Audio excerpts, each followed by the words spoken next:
Nous, jeunes générations, devrons apprendre de son exemple, car l'existence des rares jawahir, pour ne pas dire une perle rare, difficile à trouver. À travers ces livres, j'ai découvert une jawhara parmi les rares jawahir que compte notre continent. Mesdames et messieurs, en vos rangs, grades et qualités, soyez les bienvenus à cette cérémonie de dédicace de l'ouvrage Al-Jawhara, une fille du Sahel tchadien, de l'ambassadeur Mariam Mohamed Nour. Notre modeste cérémonie sera, d'abord, nous donnerons la parole à Monsieur le ministre de la Communication, porte-parole du gouvernement, Abdraman Kolamalla, pour la modération du panel. Ensuite, s'en suivra la lecture de la biographie de l'auteur qui sera faite par Dr Ali Abdrahman Hagar. Le résumé du livre en français sera fait par Brahim Guini Dadi. Le résumé du livre en arabe sera fait par Ali Fadil Giderke. Ensuite, il y aura une séance de questions-réponses, une séance de dédicaces et une photo des familles mettra fin à cette modeste cérémonie. Sans plus tarder, je donne la parole à Monsieur le ministre de la Communication, porte-parole du gouvernement, pour la modération du panel et la suite du programme. Et franchement, Mariam, c'est un honneur et un plaisir d'être aujourd'hui avec toi. Et c'est pour ça que moi, je voudrais lancer un appel à toutes les personnes qui ont vécu une vie intense, de ne jamais oublier de l'écrire. Écrivez-le. Écrivez parce que notre histoire a besoin d'être enrichie par vos récits, par vos expériences, et pour qu'on lègue à la postérité l'histoire de notre pays, pour que les jeunes puissent savoir ce qui s'est passé. Aujourd'hui, Mariam est pour nous un exemple. Et tu sais, Mariam, que tu as été toujours pour moi un mentor. J'étais toujours admiré pour ce que tu as été, pour ce que tu fus. Et je me souviens quand j'ai assumé le poste de porte-parole par intérim du gouvernement en 97, je suis venu très humblement à tes côtés pour te demander de m'aider à faire le premier compte-rendu du Conseil des ministres. Je crois que c'est toi qui m'as appris ça. Voilà, sans plus tarder, je vais laisser Adam continuer la suite. J'essaierai de jouer un peu mon rôle de modérateur sans trop m'ingérer dans cette affaire. Merci. Mariam Mohamed Nour, date et lieu de naissance 17 juillet 1956 à Bili, province du Chari-Bagrimi, au Tchad, nationalité tchadienne. Marié, c'est le lieu d'applaudir aussi le mari, le grand frère, Mohamed Saleh Aroum, qui est là, dans la salle. Les contacts, je n'ai pas été autorisé à les donner. Le résumé de la vie de Mariam est une longue histoire. Je vais m'évertuer à vous donner l'essentiel pour que les jeunes qui sont dans la salle puissent retenir l'essentiel. Mariam est diplômée de 3e cycle en sciences économiques de l'Université nationale de Côte d'Ivoire. Un DEA en développement et commerce international. Et de l'Université Mariam Gouabi de Brazzaville au Congo, un DES en théories économiques. L'ambassadeur Mariam Mohamed Nour a des connaissances approfondies et diversifiées dans le domaine du développement à travers plus de 30 ans d'expérience dans l'administration publique.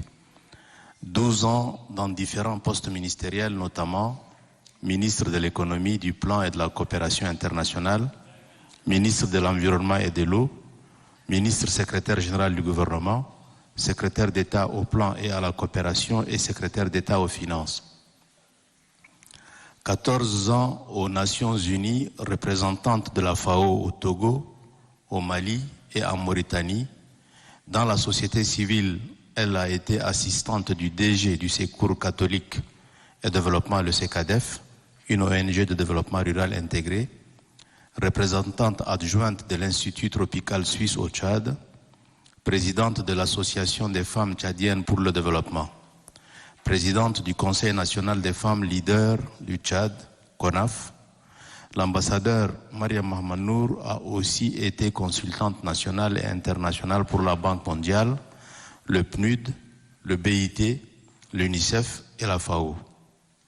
Elle est membre du comité de pilotage de la réforme de l'Union africaine sous le leadership du président Paul Kagame du Rwanda. L'ambassadeur Mariam Mohamed Nour a été... Merci de m'avoir arrêté pour applaudir.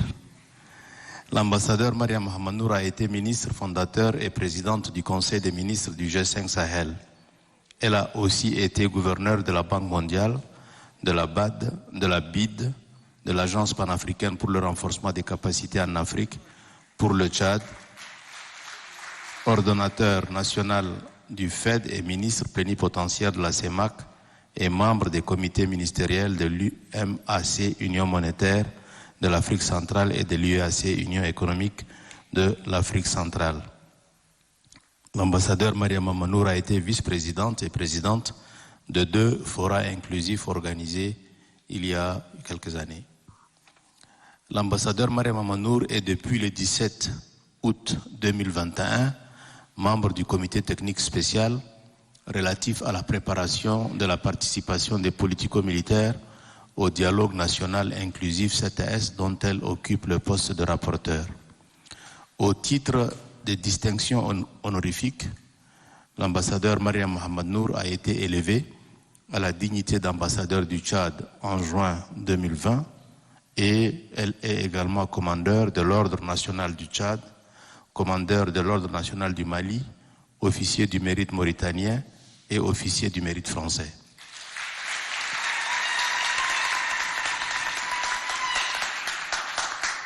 Si je dois lire tous les CV, nous allons rester toute la journée. Je me suis évertué à le résumer et je le finirai en disant qu'elle est aussi polyglotte parce que, comme beaucoup de Tchadiens, Madame Mariam parle le français, l'anglais et l'arabe. On lui souhaite une longue vie. Merci. Merci Mariam. Merci Monsieur le Ministre. À présent, nous donnons la parole à Monsieur Brahim Guihnidadi pour le résumé du livre en français. Pas un résumé du livre, mais une note de lecture qui permettra à ceux qui, nombreux, n'ont pas encore acheté et lu le livre, de pouvoir poser des questions, étant donné qu'on n'a pas prévu une présentation par l'auteur elle-même.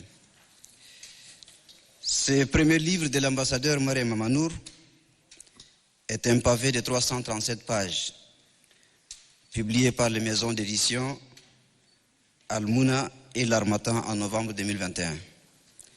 Imprimé sur papier blanc, l'ouvrage présente en première de couverture le titre et la photo de l'auteur et en quatrième de couverture un résumé du livre et une petite biographie.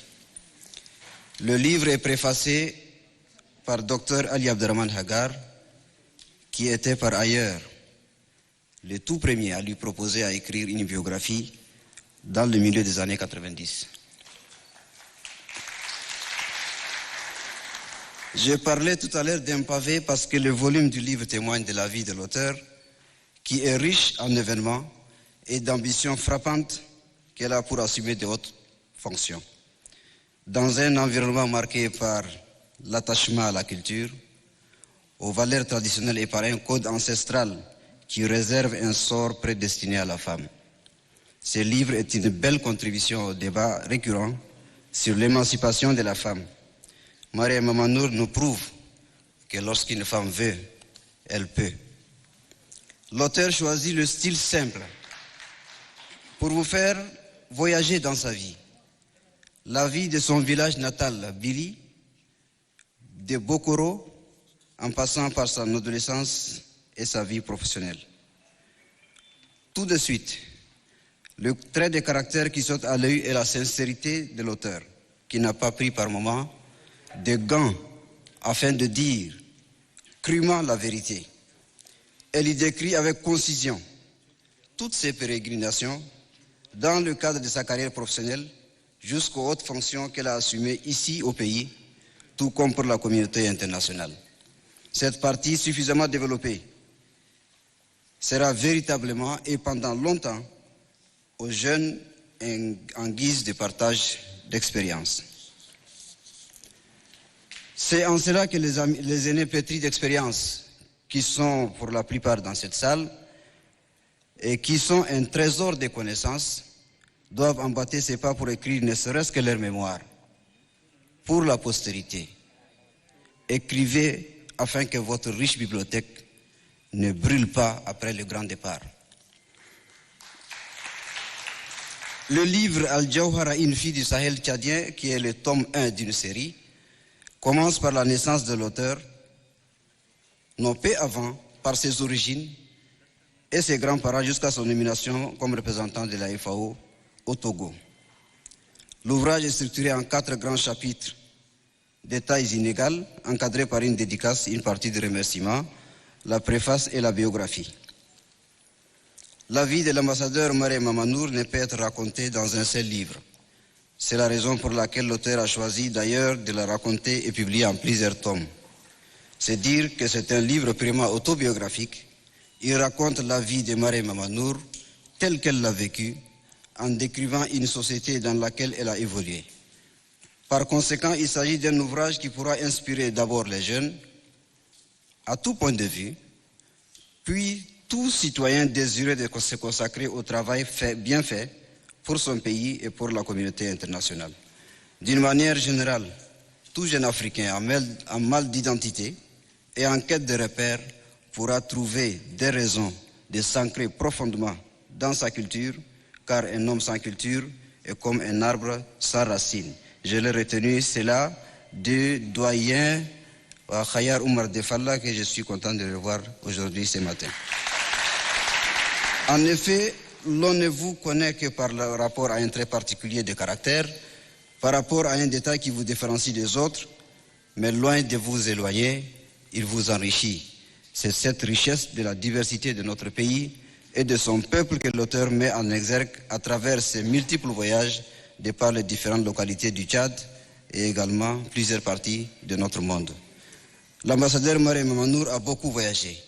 Elle a beaucoup appris de ces voyages. Ne dit-on pas que 3 jours de voyage valent mieux que 3 années d'études. De Bili à Gama, Bokoro, Durbali, Forlami, Abéché, Ati, ses parents et elle n'ont pas que traversé le territoire, mais ils ont fait le voyage à la rencontre de l'humanité. Au-delà des valeurs de courage, de ténacité, de respect envers autrui, et surtout vis-à-vis de son mari, son charisme et son intelligence qui transparaissent tout le long de la lecture, plusieurs autres thèmes sont fort intéressants, sont développés dans ce livre, qui est un condensé de bonnes valeurs auxquelles nous croyons. Après avoir situé son pays, l'auteur a tenu à présenter sa généalogie, d'où venaient ses parents, le monde n'étant fait que sur des migrations. Elle explique le mouvement de ses grands-parents maternels comme paternels, comment s'étaient-ils rencontrés, que faisaient-ils et qu'avaient-ils fait de leur vie. L'auteur met un accent particulier sur le métissage dont elle est le beau produit et dont elle magnifie dans le livre comme une chance inouïe d'être ce mélange de toutes ces ethnies et cette belle rencontre de toutes ces cultures qui se trouvent en elle. Il y a un thème sur l'attachement à la tradition, aux us et coutumes. L'auteur décrit avec beaucoup de beauté la tradition africaine. Comment la tradition était-elle respectée? Comment donnait-on les noms aux enfants, aux lieux, selon les circonstances, les sobriquets gentils et amicaux, la tradition des grands événements de la vie de l'homme, description des baptêmes, des circoncisions, les mariages, etc. C'est cette même tradition écrasante par ailleurs pour cette fille, petite fille du Sahel, qui doit transcender tous les écueils à atteindre ses ambitions. L'on constate que Mme Marème Mamanour témoigne d'un amour fou pour ses parents et pour Bili, son village natal. C'est la raison pour laquelle dans le premier chapitre, elle réserve une part belle à l'histoire de Mamanour Adalil, qui est son arrière-grand-père, Bourma Mamanour, son grand-père paternel, sa grand-mère maternelle Sultane Ahmad Mahdi, Jidde Sultane, comme elle était surnommée, la grand-mère de l'auteur est la petite fille du sultan Orad et du sultan Saleh Dara du royaume du Wadaï. L'auteur rappelle avec insistance la vie de Jidde Sultane, qui est une femme de caractère, une femme à la mémoire d'éléphant qui racontait l'histoire de la famille à ses petits-enfants. Une femme qui l'a beaucoup inspirée Et d'elle provenait à la fois son charisme et sa pudeur. Mariam Mamanour décrit également son père Mamanour Bourma, sa famille maternelle, mais particulièrement sa mère Khadija As-Soukaraï Abderrahman. À travers les différentes pages de ces premiers chapitres, l'auteur décrit avec parfois des détails frappants la vie de ses parents et grands-parents. En feuilletant page après page, le lecteur se trouvera plongé dans l'histoire familiale, l'appartenance ethnique et la généalogie de l'auteur. Le troisième thème développé dans ce livre est lié à l'enfance et l'éducation des plus jeunes. C'est la partie la plus intéressante et la plus déterminante de sa vie. Comment cette petite fille du Sahel, née à Bili, 4 années après l'indépendance du pays et fiancée à l'âge de 14 ans, a eu ce parcours extraordinaire. La réponse est bien dans le livre. Cette réponse multiforme est tout ce qui doit inspirer les jeunes et singulièrement la jeune fille qui doit se dire que rien n'est impossible avec la persévérance. L'auteur raconte la vie en société et en famille à Bokoro, sa naissance et son adolescence, comment se présentait l'habitat traditionnel et l'organisation de la société pour exercer les travaux champêtres, principale activité de l'époque. Mariam Mamanour aborde dans ce chapitre ses débuts à l'école. Sachez que l'auteur était allée toute seule à l'école sans que ses parents ne l'y inscrivent. C'était en 1961. Pendant son année au CP2, son père eut un souci et fut emprisonné. La famille dut regagner Bili en quittant Bokoro. C'était un retour au bercail. D'esprit positif, elle retrouvera Bili avec beaucoup d'enthousiasme. Après Bili, l'auteur et sa famille firent le voyage de Bili à Fort-Lamy sur un gros porteur de type berlier. Dans la capitale, son père l'inscrivit à l'école Bololo en classe de CP2 pour l'année scolaire 1964-65. Malgré un accident puis une lancinante migraine qui l'ont éloigné des classes, pendant environ 3 mois, Mariam Mamanour réussit l'examen de passage au CE1. Mieux, au vu de ses excellents résultats, elle fut présentée avec 2 de ses camarades à l'examen de passage au CM1. Il faut relever que la vie à Fort-Lamy était très belle. Danse traditionnelle organisée pratiquement tous les dimanches dans presque tous les quartiers, particulièrement l'espace autour de l'ancienne grande mosquée de Fort-Lamy pour les jours des fêtes musulmanes. Des marchandafak, clémat, ambassana, chants de fil, blabline, l'auteur retient des souvenirs d'une belle vie. Il y avait une joie de vivre que Mariam Mamanour éprouve aujourd'hui, une grande peine de voir quelque peu disparu. Aussi, en son temps, les enseignants étaient véritablement des seconds pères, qui se préoccupaient sincèrement des difficultés scolaires des enfants et tenaient à leur réussite.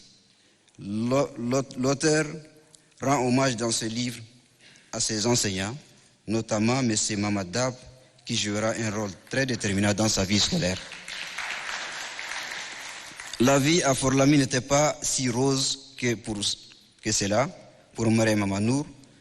Le divorce de ses parents lui compliqua la vie dans la capitale. Cependant, ayant une forte capacité de résilience, cette difficulté l'avait plutôt renforcée.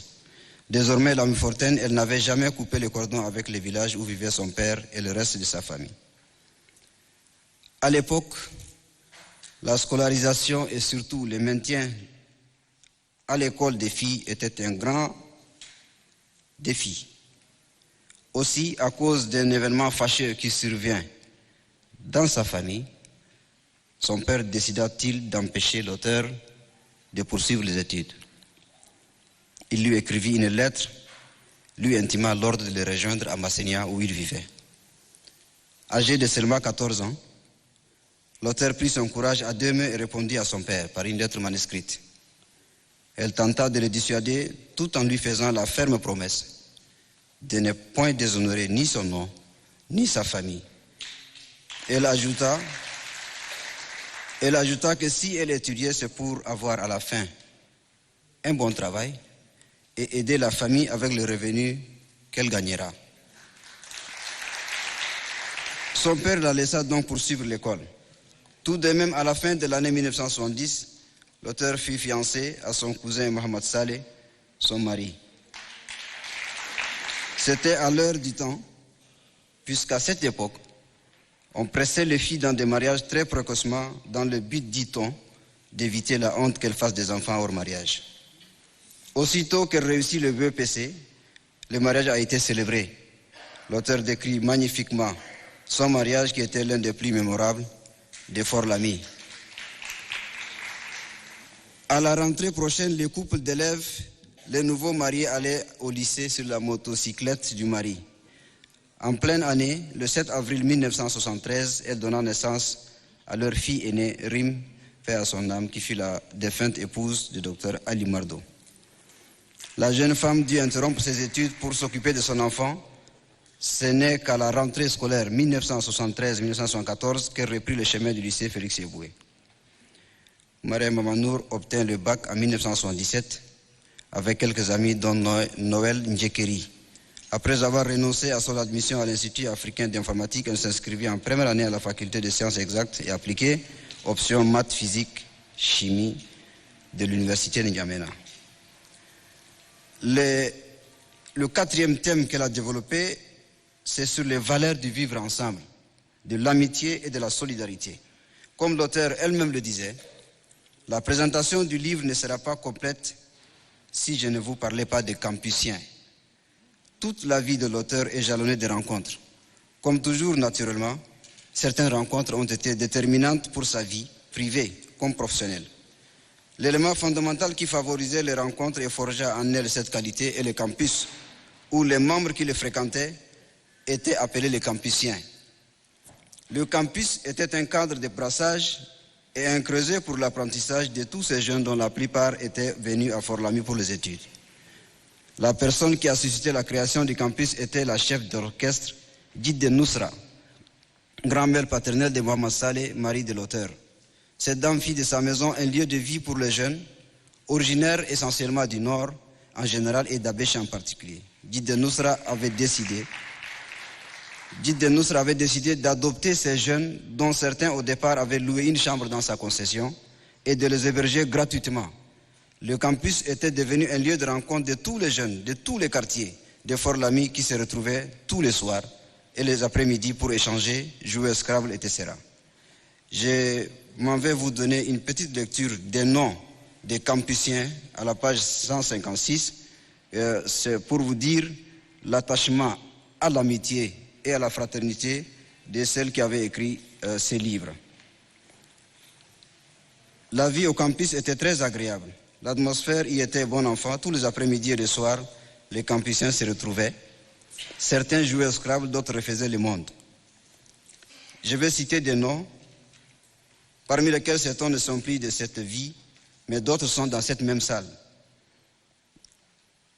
Abdoulaye Harrison, Mustafa Saleh, Al-Khali Saleh, Abdelmajid Mohamed Saleh et Ahmad Adoum habitaient au campus. Les autres, Mohamed Ahmad Al-Habo et Al-Habo Mohamed Saleh, habitaient dans le voisinage immédiat, mais ils étaient très liés aux campusiens résidents, de telle sorte qu'ils se confondaient avec eux. D'autres encore, comme Mokhtar Ouadab, qui s'appelait à l'époque Victor Secho, et son frère Feu Zakaria Ouadab, qui s'appelait Zakaria Gra, Suraj Koulamala, paix à son âme, Choua Gali Ngote Ngata, Abdelaziz Ahmad, Mamanour Adoum Barka, Rosi Fodebou, paix à son âme, Mahmoud Hissène, Tegir Mustafa Sanoussi Di Sami Djida, Tidjani Jalal, Amadaï Konate, Abdurrahman Hamdan, paix à son âme, Ahmed Issa, Hamid Hangata, paix à son âme aussi, Hassan Adoum Bakhit, Bishara Doudoua, Lieutenant Mahmoud Abdurrahman Hagar, paix à son âme, Tahir Hashim et Sadadine, des officiers supérieurs qui ont perdu la vie, le frère Ousmane Mamanour, paix à son âme, et Babikir Mamanour, Hissène Brahim Taha, Mamad Ali Younous Di Jackson, paix à son âme, Théophile Yawesi, Asseid Gamara Silek, Khayar Oumar Defala, Pascal Papazian, Mathieu et les Port-Forts. Il y a aussi les campusiennes. Parmi les femmes, Mariam Khazali, Doshi, Asma Gassim, Khadija Paulette, et Mariam Juliette, Dr Chene et sa sœur Igna, paix à son âme, Nimat et Naïma Barout, Bineyo et Sarah Koulamalla, Fania Abakar et Ashosha Abakar. Ça, ce sont les campusiens et les campusiennes qui tenaient le campus à Fort-Lamy. Le dernier thème qu'elle a développé dans le livre avant la carrière professionnelle est la guerre et ses conséquences néfastes sur le développement. Vous trouverez des anecdotes très croustillantes de la vie des campusiens qui illustrent la fraternité et la solidarité qui ont survécu même à la guerre de déchirure que le pays a connue. Justement, l'auteur a consacré une bonne partie à la guerre civile. À travers les lignes de cette partie du livre, le lecteur perçoit les expressions d'un cœur meurtri et déchiré par les affres de la guerre. Une guerre qui installa une instabilité dans le pays et dans sa famille qui ira se réfugier à Kousseri au Cameroun, accueilli par la famille de feu à Doudartine, puis départ pour Yaoundé avec les pères forts. Là-bas, l'auteur restera avec sa cousine Nimat Barout, dont le mari travaillait à la BAC. Les études supérieures qui vont inspirer beaucoup de jeunes, a commencé en 1981, quand elle va retrouver sa amie Nicole à Brazzaville. Avec Nicole, elles se sont séparées ce 12 février 1979. C'est en effet dans la capitale congolaise que l'auteur ira poursuivre les études supérieures à l'université Marien Ngouabi. Pour venir, elle a dû douloureusement se séparer de ses enfants et de sa famille. Toujours affable et convaincu des avantages des relations humaines, l'auteur s'était recréé la vie du campus à Brazzaville. C'est ainsi qu'avec quelques amis, ils s'associèrent pour louer une maison au quartier Poto-Poto. Dans cette vie estudiantine, hommes et femmes s'organisèrent pour la popote, le loyer, l'entretien ménager et tout. La cuisine étant faite à tour de rôle, c'est la preuve qu'il faille apprendre dès le bas âge à ses filles et garçons à savoir se préparer à manger. C'est très important et ça sert beaucoup. Membre de l'association des Tchadiens du Congo, cadre dans lequel elle rencontrera entre autres Fé Pascal Yadoumnaji, Dago Yakuba, Moussa Faki Mamat, Fé Moussa Doumgor et professeur Avaksuma Jona. Ces rencontres étaient tout simplement géniales. Je vais finir ma présentation par une anecdote qu'elle a appelée « Là où le destin a mis la main ». Plusieurs exemples dans ce livre montrent que cette vie reste imprévisible et qu'il faille parfois suivre son étoile. Là où le destin a mis la main, le parcours conduit très souvent à son destin. Lorsqu'il fallait choisir le thème de recherche en vue de l'optation du DEA, l'auteur opta de traiter le sujet « l'endettement en Afrique ». Mais M. Mahieu Régis, à qui elle avait demandé de l'encadrer, l'avait déconseillé et lui suggéra de travailler sur un sujet d'actualité comme la famine. En l'occurrence, il lui proposa comme séminaire de spécialité de traiter l'économie de la consommation.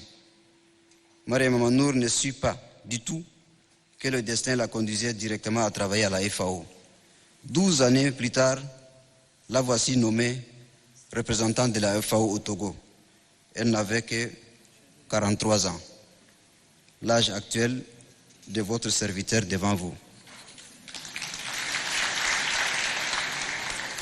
Son retour au Tchad intervient en 1987 et le 20 août 1987, déjà, le directeur général de SECADEV, Secours catholique pour le développement, qui est le monsieur Faure, le père Faure, lui a proposé d'être son assistante. Ali l'avait rappelé tout à l'heure dans sa présentation. Puis, Mariam Manour travaillera pour l'administration publique. Vous connaissez tout son parcours au niveau du ministère du Plan, essentiellement, et de la coopération, jusqu'en 1990, où elle devient commissaire adjoint du Plan et à la coopération, puis ministre du Plan.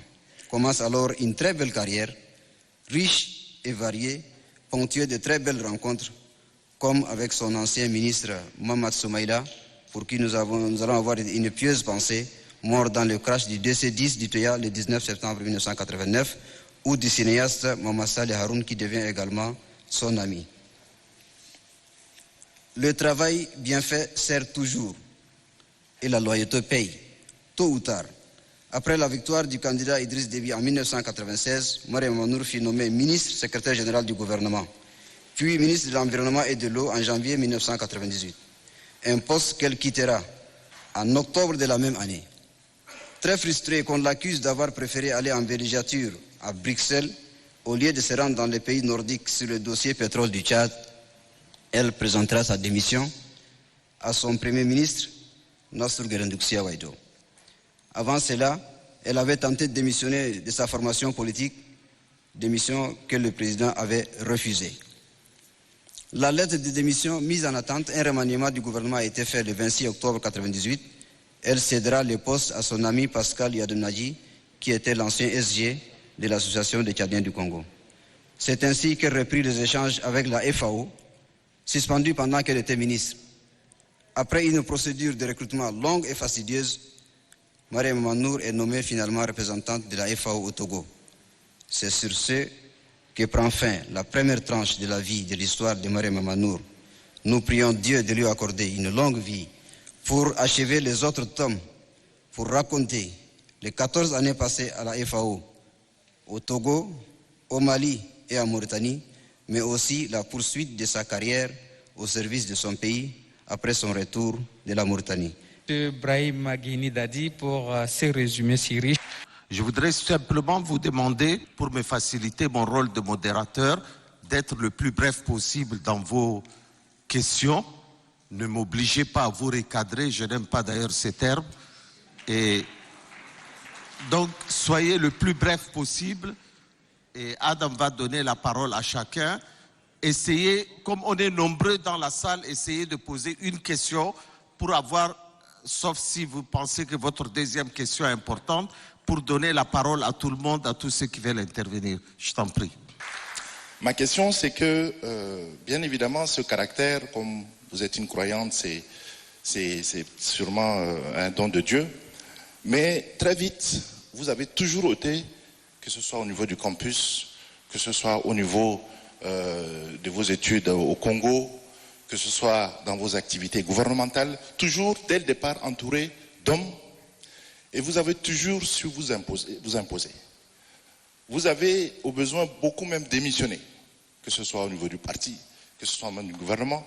Moi-même, quand j'étais avec vous un temps où vous vouliez claquer la porte, d'où vous vient cette force pour pouvoir dire non?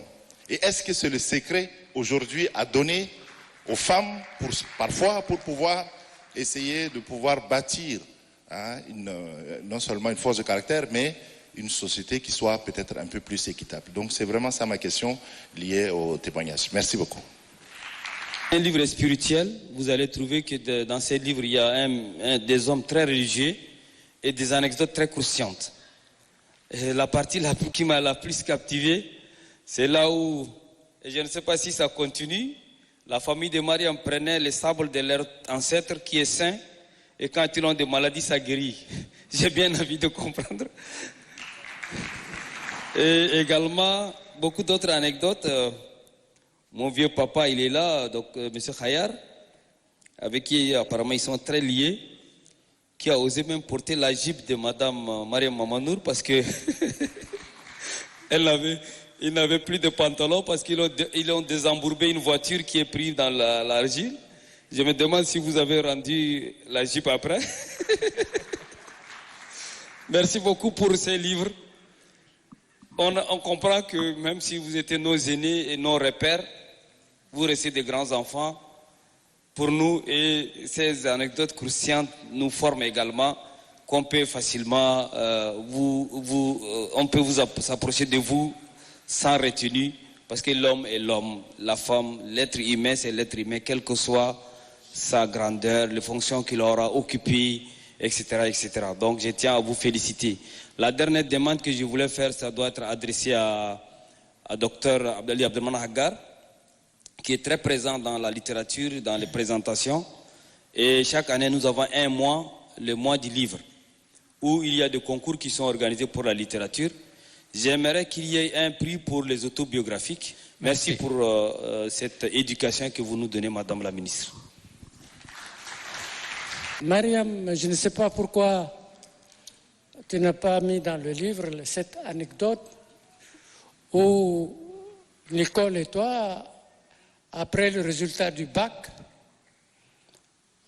1977, vous avez débarqué chez moi parce que j'étais l'adjoint de Ngakutu Ngon Ngakutu comme vice-président du jury. Elles ont débarqué pour dire comment elles ont la mention passable et que, révoltées, elles décident de reprendre la classe de terminale pour refaire le bac pour obtenir éventuellement une mention. Je leur ai dit, jeunes filles, vous savez, l'examen, c'est un moment, c'est un exercice à un moment M. Peut-être que vous n'étiez pas prêt, ou peut-être que vous avez négligé, ou peut-être psychologiquement vous n'étiez pas à l'aise, etc., etc. Et deuxièmement, vous êtes des femmes, on ne sait pas ce que l'avenir vous réserve. Gardez votre mention passable et on verra. Effectivement, j'ai vu Mariam, elle est devenue ce qu'elle est devenue. Et Nicole, que Dieu ait son âme, elle a été directrice au niveau de la femme. Et c'était, je dirais, des femmes scientifiques. Quand nous étions, elles étaient en première, il n'y a qu'une seule fille en bac C, Mariam Brahim, Madame Mohamed Saleh Al-Habou, qui était en terminale C.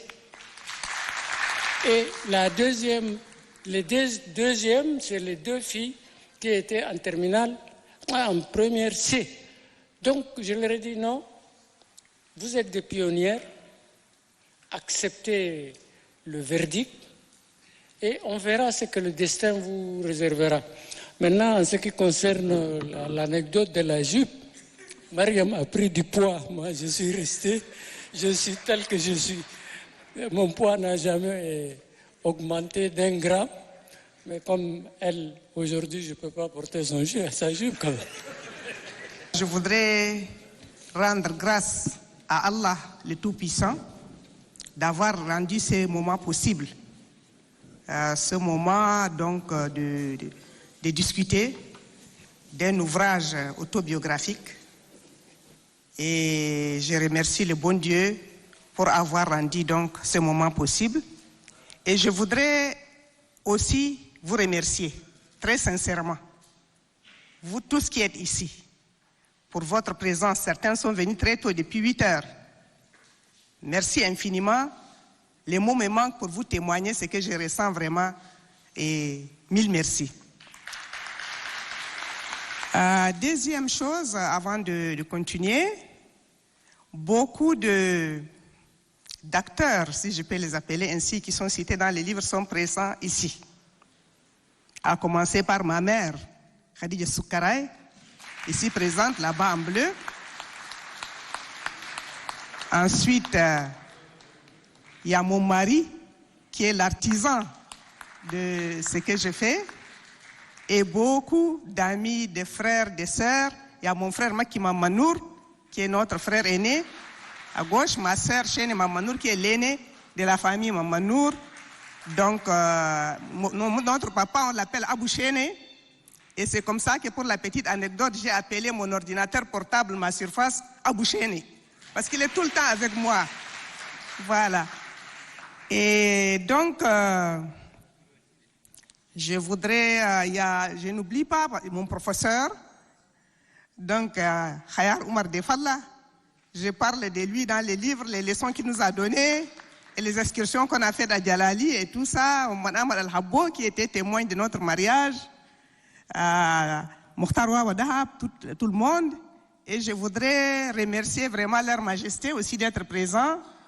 Sa majesté Mbanghaji Wawoli qui est le membre du CNT. C'est lui, ses parents, son grand-père Gauran qui a rendu possible le fait que je sois né à Bili. Voilà. Merci beaucoup. Merci beaucoup. Et donc, par rapport aux questions qui sont posées, la première question, je suis très contente que la jeunesse s'intéresse vraiment au travail. Et il y a la question qui a été posée par l'étudiant. Malheureusement, je n'ai pas noté son nom, je m'en excuse. Et donc, effectivement, ce n'est pas facile d'allier la famille, le travail des femmes au foyer et le bureau. Mais c'est une question d'organisation. Et il faut aussi savoir que quand on est une femme, il faut qu'on soit femme à la maison, qu'on sente, que le mari sente qu'il y a une femme à la maison et que les enfants sentent qu'ils ont une mère à la maison. Donc quand moi je suis à la maison, j'oublie que je suis ministre ou que je suis quoi que ce soit. Donc je prends très au sérieux donc, le travail des femmes au foyer. Et puis, si je suis arrivée là où je suis, c'est aussi grâce à mon mari. C'est lui qui m'a encouragée. Sinon, vous allez découvrir dans les livres que je voulais être secrétaire ou bien sage-femme. Mais c'est lui qui m'a encouragée, qui m'a demandé donc, de continuer les études. Et il est présent ici, dans cette salle. Maman Saleh Adam, je vous prie vraiment de faire un banc pour lui. Et donc, quand je suis au bureau, donc là, je me consacre à fond sur le travail du bureau. Et je fais en sorte que l'un ne prédomine pas l'autre. C'est-à-dire bien faire le travail professionnel et bien faire aussi le travail, mon rôle de femme au foyer. Ensuite, il y a mon frère, Maman Saleh Ayoub, qui a rappelé. Donc, effectivement, il a demandé vraiment que l'homme puisse... il a demandé si j'ai quelque chose en écrit sur le papa. Parce que Cheikh Mamanour, qu'il est connu sous le nom de Mamanour, Cheikh Mamanour de Bili, Al-Bilawi. Donc, il y a Cheikh Ibrahim Saleh qui a écrit sur lui, il y a Maman Saleh Ayoub lui-même, il a écrit sur lui, Maman Saleh Nadif, il y a eu un colloque au Niger sur lui, etc. Et donc, j'ai mon grand frère, Maki Mamanour, ici présent, lui, il est dans la religion. Donc, il est dans la religion et Inch'Allah, donc si le bon Dieu nous prête vie, on va essayer d'écrire quelque chose sur vraiment le papa pour que les gens puissent connaître ses œuvres, ce qu'il a fait pour la communauté et pour la religion. Il y a le Cheikh Abdeldaim ici présent, je le remercie infiniment, qui a été son tilmiz. Il a été son étudiant, donc il a étudié avec papa. Et vraiment, c'est un grand honneur donc, pour nous, Cheikh. Le ministre Mohamed Nadif Youssouf a fait aussi dans la même direction, donc il a parlé vraiment du rôle du papa, et merci infiniment. La quatrième personne à intervenir, c'est mon mentor, mon parrain, je l'appelle ainsi, parce que non seulement il a suscité le fait que je devienne directrice du plan, mais quand j'ai pris service, c'est lui qui me donnait des conseils sur les hommes donc qui sont au ministère, sur le travail, comment le faire, il m'accompagnait, donc chaque fois, j'allais vers lui. Et avant de passer, je voudrais aussi témoigner et remercier Mohamed Ahmad Al-Habo, ici présent. C'est grâce à lui que j'ai pu faire un bac C. Parce qu'il est campusien, il est un cousin, un parent, il était témoin de notre mariage et il m'a encadré en maths. Parce que Brahim Dadi vous a dit que j'ai arrêté les études, donc, ou bien c'est Ali. J'étais mariée très tôt et donc quand j'ai eu mon premier enfant, c'était difficile et j'ai arrêté un peu. Et quand je devais reprendre avec des gens qui ont fait maths moderne depuis la 6e. Et moi, j'avais fait maths classique. Donc, il fallait vraiment se battre pour être à la hauteur. Et c'est grâce à Mohamed Ahmad Al-Habo et à d'autres amis qui sont maintenant disparus, paix à leurs âmes, donc qui m'ont encadré vraiment et je suis devenue ce que je suis. Madame l'ambassadeur nous honore, nous, en tant que femmes. Et aussi cet exemple, c'est un exemple à suivre du moment où aujourd'hui les filles pensent que réussir c'est une facilité. Elles ne font pas beaucoup d'efforts. Et elle est aussi une mordue du genre parce que à chaque fois je vois quand les décrets passent et qu'elle ne voit pas le nom des filles, des femmes, elle refuse de faire passer tout ça. Donc ça veut dire que elle-même, elle tient vraiment à l'épanouissement de la femme et nous les femmes, nous voulons l'honorer et la remercier pour cette œuvre. Mais il y a quelque chose qui m'a un peu touchée dans son livre où il a été fait mention qu'elle était allée à l'école d'elle-même. Est-ce que c'est par curiosité? Est-ce que vous avez imité vos copines à l'époque? Est-ce que l'école était gratuite? Comment avez-vous fait pour vous lancer comme ça dans les études, bien qu'étant toute petite en classe de CP1? Merci. Alors, je voudrais remercier l'auteur pour cette œuvre. Je veux répéter ce qu'a dit le ministre de l'importance d'écrire et de documenter l'expérience pour les nouvelles générations. Merci beaucoup. Je suis le représentant résident du Fonds des Nations Unies pour la population au Tchad. Et je tenais à prendre la parole comme membre de sa famille onusienne. Merci beaucoup. Vous me permettrez, monsieur le ministre, de l'appeler aussi grande sœur, parce qu'elle est une grande sœur pour nous dans le système des Nations Unies. Et ma question est celle-ci. Vous avez, quand nous lisons le livre, vous avez vaincu la fatalité à plusieurs reprises. Vous avez été fiancé à 10 ans, vous avez dit. Non, d'abord, on l'a donné d'abord. 10 ans, 10 ans. J'ai bien lu le livre. Puis elle a été fiancée à 14 ans. Elle a eu ce que nous disons dans notre jargon grossesse précoce. Et pour nous, au Fonds des Nations Unies pour la population, nous avons un narratif, nous parlons de la fillette de 10 ans. Donc pour elle, elle est l'icône même de cette fillette de 10 ans. Puisque vous aviez fait votre premier exposé, comme nous venons de l'entendre, qui vous a ouvert la porte, nous voudrions vous confier un autre exposé. Comment est-ce que dans notre région sahélienne, toutes les fillettes de 10 ans pourront avoir le potentiel que vous avez eu? C'est ça ma question. Merci beaucoup. Parce qu'au premier tour, il n'y avait pas de femmes. Mais au deuxième tour, les sœurs qui ont parlé, je crois que c'est déjà une bonne chose. Mais je prends la parole juste, même si les femmes tchadiennes ne m'ont pas mandaté, c'est pour féliciter Mariam.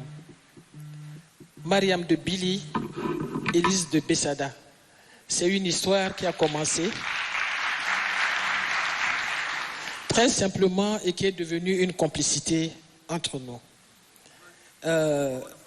L'une des premières femmes pionnières, la feu Bintou Maloum, avait présenté son ouvrage. Et aujourd'hui, c'est à ton tour, Mariam. Et j'espère qu'après toi, d'autres femmes, comme qui sont aussi des Madeleine Albright, des Condoleezza Rice, des Fatou Diom ou bien des Aminata Touré, pourront publier leurs livres. Et comme le disait le premier intervenant, qui est le jeune, je crois que ça va inspirer toutes les jeunes filles de notre pays à écrire avec, bien sûr, le frère Aliaga, qui est tout le temps en train de nous exhorter à rédiger des ouvrages. Et je crois que c'est génial si on pouvait être inspiré de ce genre de trucs pour plus de brassage. Hein, parce que entre Élise et Mariam, entre Mariam et d'autres femmes, c'est toute une histoire également. Donc Mariam, merci beaucoup. Continue dans ta modestie, dans ton humilité, à nous rendre pareil et semblable à toi, si nous ne le sommes pas. Et vraiment, c'est l'occasion aujourd'hui de te féliciter au nom de toutes les femmes tchadiennes. Même si je ne suis pas mandaté, monsieur le ministre, je vous prends en témoin. Si on poursuit, vous allez me défendre. Merci beaucoup. De satisfaction. Si je voulais prendre la parole devant vous ici, c'est pour connaissance de cause.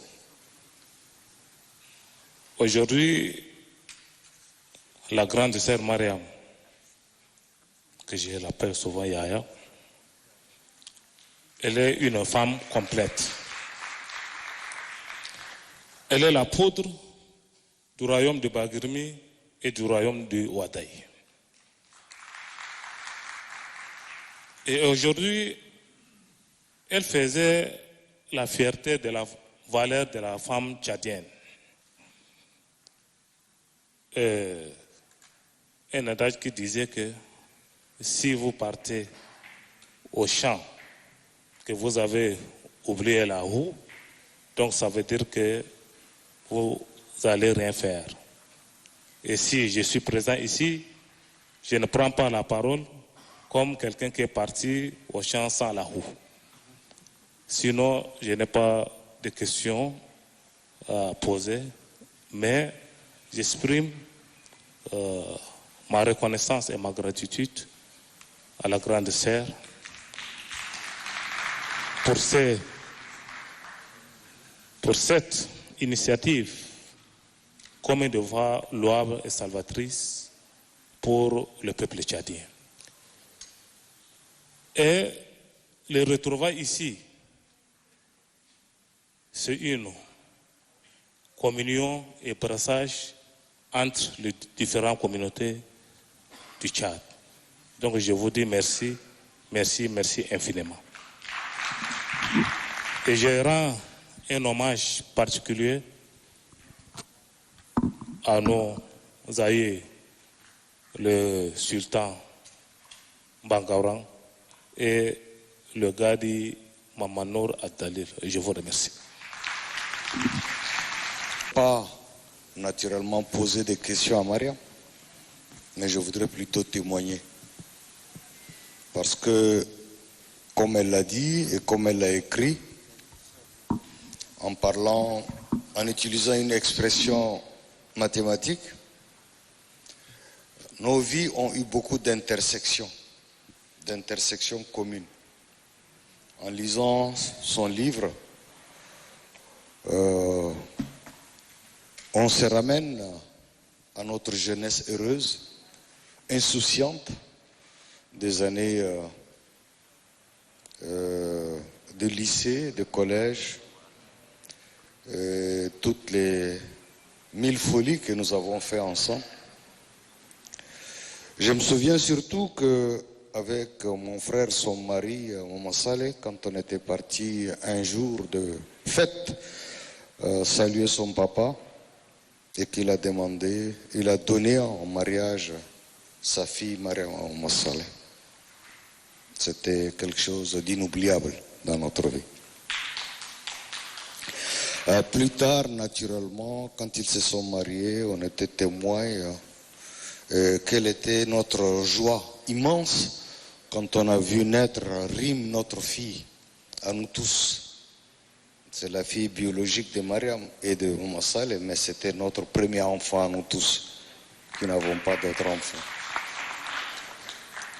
Tous les campusiens ont cajolé, adoré, dorloté Rim, qui était notre rayon de vie. Plus tard, comme cela a été de tradition, après le bac, chacun s'envolait dans des destinées à lui, dans son parcours personnel. Et qu'après ce parcours, on s'est retrouvé naturellement soit au pays, soit ailleurs. Moi, quand je terminais mes études, pour des raisons naturellement politiques, je suis allé à Brazzaville. À Brazzaville, où vivaient Mariam et Maman Saleh. Et je ne pouvais pas aller ailleurs que chez eux. Et eux également, ils m'ont accueilli comme membre de la famille. Ils sont occupés beaucoup de moi. J'ai commencé à enseigner à l'université Mariam Ngouabi pendant quelques temps. Et comme j'ai vécu très longtemps hors du continent, j'ai perdu presque toutes mes immunités naturelles. Et j'étais tombé très très malade pendant de longs moments. Et si je suis aujourd'hui en vie devant vous et témoigner, c'est grâce à Allah et c'est grâce à Mariam et Maman Saleh. Parce que très malade, très affaibli, pour avoir perdu une bonne partie de ma santé, ils m'ont beaucoup aidé. Le docteur Bab Djeglé, paix à son âme, nous prescrivait les médicaments, nous recevait à l'hôpital, nous hospitalisait. Mais c'est eux, Mariam et Maman Saleh, qui nous donnaient l'espoir. L'espoir de résister. L'espoir de ne jamais baisser la main. L'espoir d'avoir l'espoir. Et c'est comme ça qu'aujourd'hui nous sommes en vie. Et merci Maria. Merci beaucoup, merci à tous vraiment pour ces grandes contributions. Dans la série des questions d'avant, il y avait une requête du ministre Mamad Anadif Youssouf. Il voulait qu'on traduise l'ouvrage en arabe, j'ai oublié d'en parler. Donc effectivement, on a l'obligation de le faire. On a l'obligation de le faire parce que notre pays est de culture et de fêtes, donc bilingue. Donc si on écrit seulement en français en laissant de côté la moitié de la population qui ne lit pas le français, ce n'est pas normal. C'est un crime de lèse-majesté. Et donc, heureusement, il y a des frères qui se sont portés volontaires. Il y a les ministres Ahmed Jidda, il y a Hamdan, Mohamed Hamdan, et les traducteurs du SGG, et qui se sont portés volontaires pour nous aider dans la traduction. Donc, c'est quelque chose qui va venir, Inch'Allah. Je remercie donc le ministre Jiddi Ali Sougoudi donc pour ses commentaires. Et donc, c'est un témoignage aussi. Et il a posé une requête à mon frère Ali Abdraman Haggar. Je remercie aussi mon grand frère Khayar Omar Defalla. Effectivement, j'ai oublié cette anecdote croustillante à la suite du bac quand Nicole et moi avons voulu reprendre le bac parce que nous avons eu la mention passable. Donc nous voulons reprendre pour avoir une mention. Je remercie également mon fiston Aziz Mamassale. Ton papa était mon mentor. C'était lui qui m'a encouragé à adhérer au MPS. Donc merci beaucoup pour les témoignages. Et moi, je suis toujours pour l'application des textes. Merci.